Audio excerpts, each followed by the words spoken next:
Joining me now is Mark Dubowitz. He's the chief executive of the Foundation for Defense of Democracies. He recently spent 14 months on the ground in Israel working on America-Israel security issues. He advised the Bush, Obama, Trump, Biden administrations on Iranian and Middle East policy issues. Thank you very much for coming on the show. Yeah. Appreciate it. All right, so I get it. This is a really, really tough situation. Give us a sense, though, of what the Israelis can begin to do in an effort to try to get some of these hostages back. Dan, it's excruciatingly difficult. It is unprecedented. I mean, I think, Dan, as you know and as you remember, the Israelis have gone to the ends of the earth to rescue their citizens in the 1970s with the Entebbe raid. In fact, that's when Prime Minister Netanyahu's brother was killed in that operation. They exchanged 1,100 Palestinian terrorists for one Israeli soldier. I think 2005 it was. The fact of the matter is the Israelis have tried rescue operations and they've tried negotiations and exchanges, but this is unprecedented, and that never in their lives have they had to deal with this many hostages, as you described, women, children, toddlers, Holocaust survivors.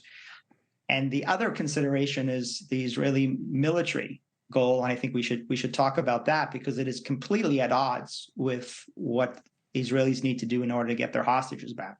Well, I want to talk about sort of what they can do on the ground, though. I mean, is this the sort of situation where the Israelis can start sort of knocking some heads, et cetera, to get information on where people are? And again, this is not going to be a solution to all 150 or 180 or whatever it is.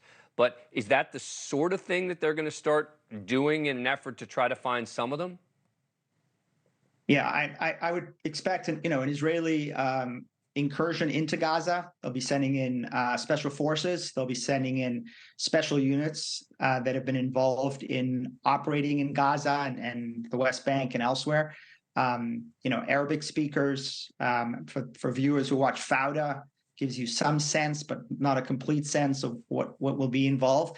But it's excruciatingly difficult because Hamas has built tunnels. All that aid that has gone into Gaza is not being used to build schools and hospitals. And one of the reasons the Israelis and Egyptians have had a blockade is to try and stop the transfer of weaponry, but also of concrete that has been used to build these terror tunnels.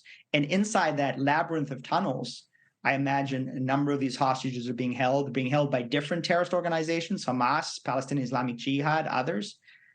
So yeah, I think there's perhaps an opportunity to find some of them, rescue some of them, but the kind of mass rescue that you saw at Entebbe, or the kind of mass prisoner exchange, hostage exchange that you saw with the Shalit exchange, I don't see that being feasible. Hamas is saying it's going to execute hostages. They say they'll start executing civilian hostages and broadcast it with audio and video if Israel targets people in Gaza, quote, without warning. We'll respond to any targeting of our people who are safe in their homes without warning with the execution of our civilian hostages. You think they're going to do that?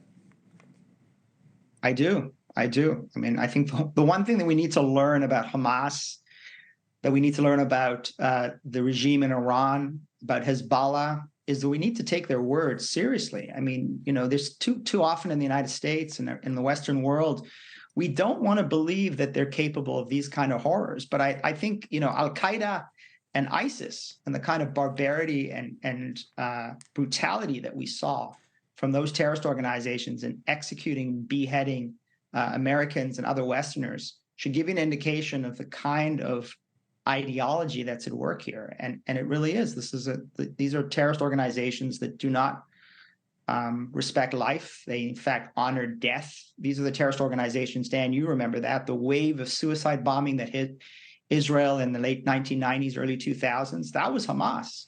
That was Islamic Jihad strapping explosives to their bodies, walking into discos and cafes and restaurants and blowing up Israeli school children, and 1,000 Israeli civilians were killed during that period of time. I mean, this is the same group. They didn't just come from nowhere. They've been around perpetrating these atrocities. Yeah, I guess I'm probably looking for some way to put the power back in the hands of the Israelis on this, and I think that's going to be a very difficult challenge for them as the days go by. Mark Dubowitz, thank you very much for coming on the show. Appreciate it. Thank you for watching. Go to newsnationnow.com to find News Nation on your cable provider. And don't forget to click the red subscribe button below to get more of News Nation's fact-driven, unbiased coverage.